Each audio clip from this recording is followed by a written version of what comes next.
Well, good morning, everybody. This is Charles Owen, and I appreciate you all attending today.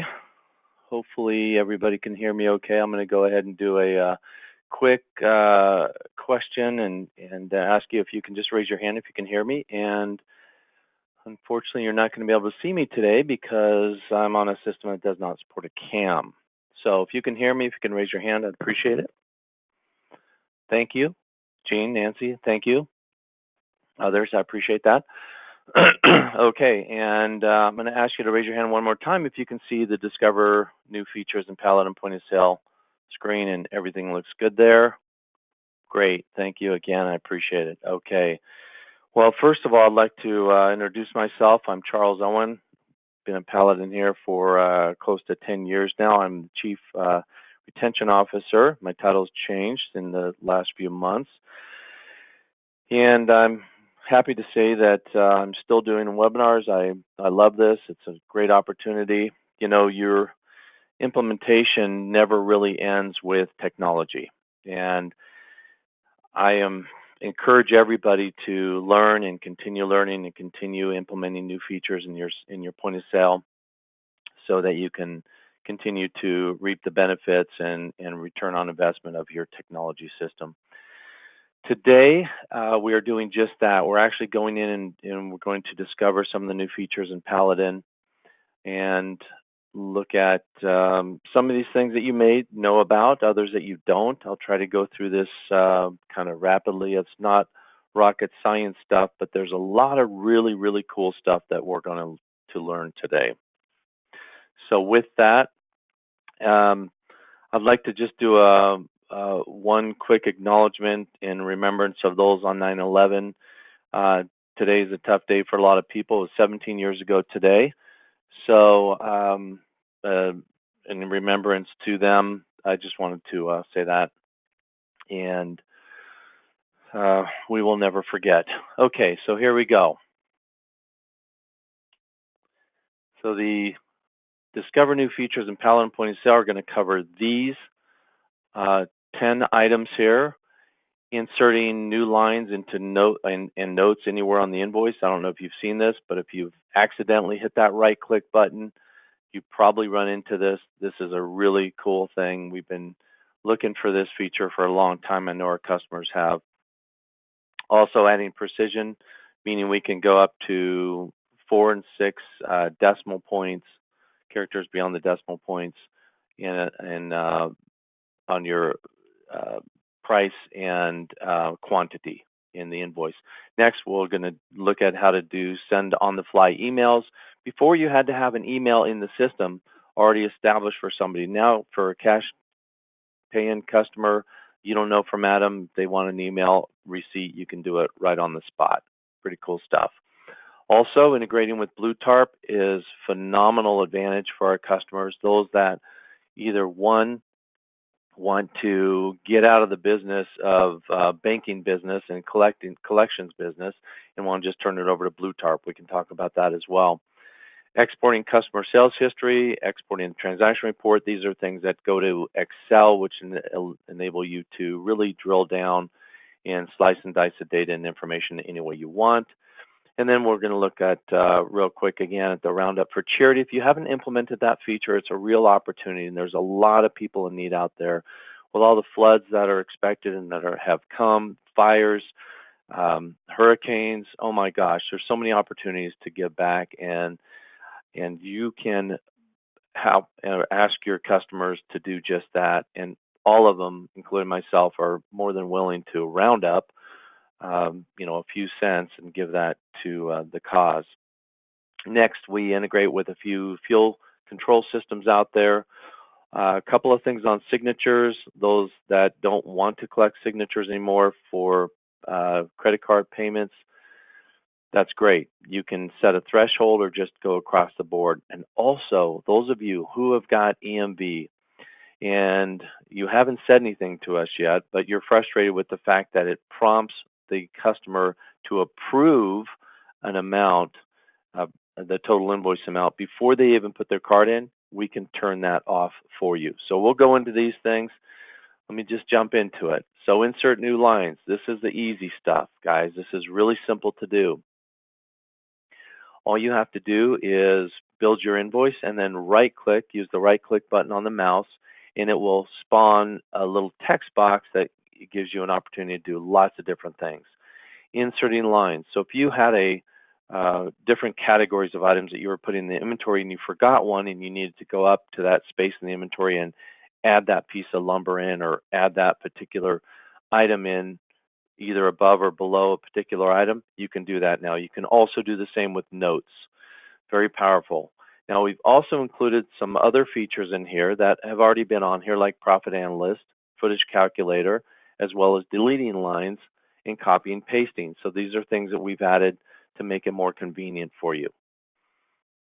On the next slide, what we'll see is, as a continuation of that, we have added precision, as I'd mentioned, to quantity and price.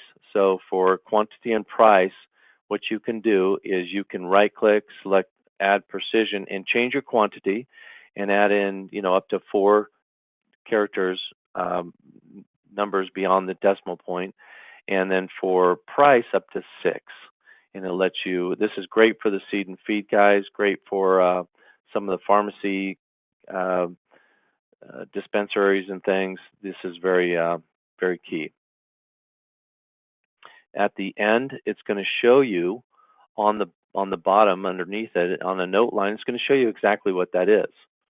On the actual line itself of the line item, it shows a tilde. That means an approximation, but it gives you a note with the detail.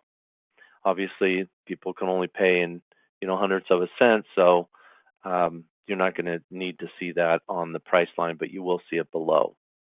Okay.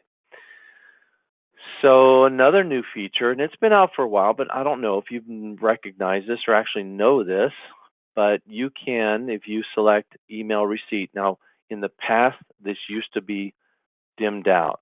If you didn't, number one, have a customer up, and number two, if you didn't have an email in that customer's profile. Now it's highlighted at all times. So at any time for anybody, if you press number 6 at the end of a transaction, it will prompt you to put in an email address. If you already have a customer selected that has existing emails, they will appear in this window, and you can select from that of which one to send. In this case, you can just type in anybody's email address and hit the send button, and it goes off. So that's a great feature. Integrating with BlueTarp. This is very powerful for those of you who are tired of, like I said, playing the banker and the collection agency. You can turn that entire process over. BlueTarp works on multiple levels. One, they will manage your statements. So they'll manage doing all your statements. But beyond that, they can also take on all of your debt. So they will buy the debt from you. They'll buy your AR, and they will manage that process from there forward.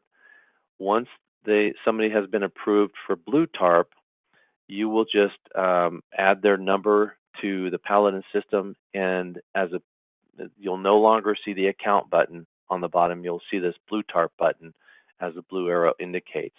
It allows you to accept BlueTarp payments for those that have BlueTarp accounts. It will not show if they do not have a verified, certified BlueTarp account. Also, to link a customer in Paladin with their BlueTarp account, apply BlueTarp payments at checkout. You can also do that. There's a lot of information on this feature. We've written this up in that splash screen in Paladin that comes up when you first go into the Paladin system. That's the new features window. If you type in BlueTarp in that window, you'll see all kinds of information. It'll tell you how to set it up, how to go about researching more information on it, and talking to BlueTarp. The next, export customer sales history. So this was one of those things, if you are in invoicing and you bring up a customer and you bring up their history and it displays on the screen as it shows here, prior to the report summary and the report detail buttons below on the right-hand side, before they were there, you were unable to print this information. You could print screen, but you couldn't copy and put it in Excel or anything. Now we give you an opportunity to get a report summary here. What's nice about this is you can identify certain part numbers and produce a report. You can also look at what your customers' buying habits are. And by pushing these over in the way of a summary report or a detail report to Excel, this enables you to slice and dice that information any way you want and be able to really understand what their buying habits are. And from there, maybe put together a targeted marketing campaign. So you can sort by any one of these headers above as well, and then when you send it out to Excel, it's pre-sorted for you. The next one, another important feature that has been requested for a while, you know how you can go into transaction report, you can really define what you want in transaction report, who the account is, what the invoice is, part numbers, departments, class, subclass. There's just a number of different ways to set your criteria. In addition to that, you can look for keywords and other things. Well, the problem with just the plain transaction report, I mean, it's a fantastic report and it gives you information on anything and everything you want, but it puts it in a PDF. So our customers requested, say, hey, you know, I want to be able to really manipulate that data and do further investigation with that data. So we created a transaction report that goes to Excel. Now, what you don't get with the transaction report is you don't get the criteria selection and searching, because all of that is going to be done in Excel. So once you generate this to Excel, then you can slice it and dice it and cut it and sort it and total it and everything else you want in that Excel spreadsheet. So it's a very powerful tool. One limitation, because of space and because of size and everything else, it limits you to just the 30 days. So you can do any 30-day window. Typically, you want to do the 1st to the 31st, but this is the only limitation to this report. Outside of that, it gives you every ounce of information that you're ever going to want to see. So when you go into the report, it asks you for a date range. So that's all you put in is the date range. And then you have an option to either show the notes on the invoices or not. All right. So raise money for Roundup for charity. So this is totally voluntary. It is a prompt that comes up and the cashier sees it, and they can then inquire with the customer, do you want to round up for charity? Meaning, do you want to round up your $24.27 to 25 even? And if so, then you can pick a particular charity if you have more than one. So if you have somebody that's been stricken with cancer, a child or something that they need help, the family needs help, somebody's house burned down, or like I say, their house was flooded, or you want to give to the National Red Cross or Children's Miracle Network. These are all wonderful ways to collect this data and these dollars. At the end of the month or any time you like, you can generate a revenue report, and this information will be itemized on the revenue report. So you know exactly how much to donate to that charity when that time comes due. The customers get a nice invoice, a nice receipt that says thank you for donating, and they can actually write that off. The next piece of information is if you're a convenience store or a hardware store in a rural community and you sell gasoline, oil, or anything like that, we do integrate with a couple of different controllers out there, fuel system controllers. Tripoli is one of those. FuelMaster is another. FuelMaster is the product. SynTech is the name of the company. And this it does it in batch on a daily basis. But what's nice is it imports all those invoices into Paladin. So now you have all those records in one area. So the last couple of features have to do with credit cards.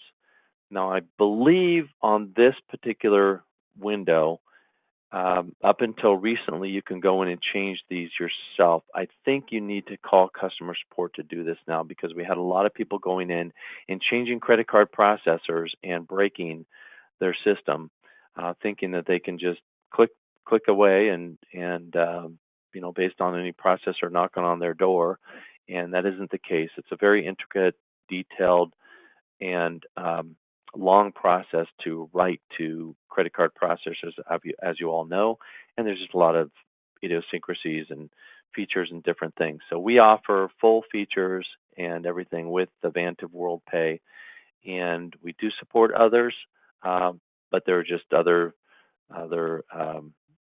fees and features and different things that you have to be aware of. All right, so on this particular one, you can turn off signatures.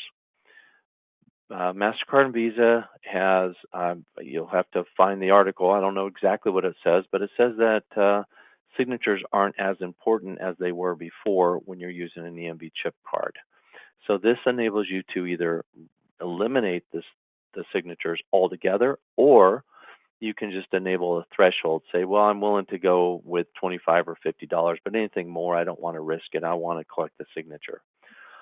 Always, it is our recommendation that you have surveillance cameras connected to the Paladin system. Watcher Total Protection provides a really nice feature, and you can type in Watcher under the features, and I believe it'll come up. If not, it's in a webinar.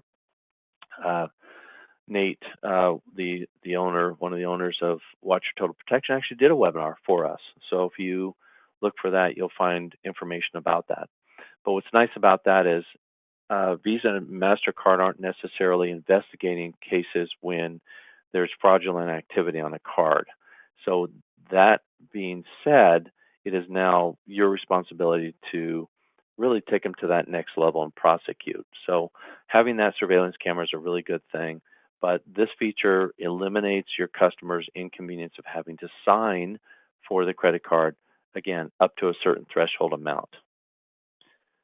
Below that, or above that information, if you're using WorldPay EMV, which we call Mercury EMV because that's the history. It went from Mercury to Vantiv to WorldPay today. There is a little button there that enables you to take off that request for the customer having to review the total amount before they put in their card. I get a lot of customers that call me and say, gosh, I wish you could turn off this prompt for verifying the total amount of the invoice before they put in a credit card. It's like, well, we can't. This wasn't added too long ago, maybe a few months ago, but this little button that says prompt for amount, which again, you'll have to call customer support in order to invoke this. We can take off that prompt for amount, and the only thing is the customer won't see on this credit card device, they won't get a verification of what they're spending. So that all depends on how you have it set up. You might have a tablet in the front that shows the transaction. That's great. That's a great alternative. They're very inexpensive, and you can use the Mobile 2 Show or SIG app. And there's more information on that on the feature screen as well if you just type Mobile 2 or Mobile 2 Show or Mobile 2 SIG. And the 2 is a number 2, not the spelling of the word 2. That concludes this presentation. I said it would be kind of quick. Hopefully it wasn't too painful for you. I really appreciate you guys yearning to learn more about the product, learning to continue to add new features. If you're not using suggested order, I'll just do a little call out saying, hey, suggested orders is the way that you're going to get the highest return on investment for your Paladin system. Those dynamic algorithms really help reduce your amount of non-performers, and it's going to fill those holes of those items that you're running out of and your customers have to go and shop somewhere else.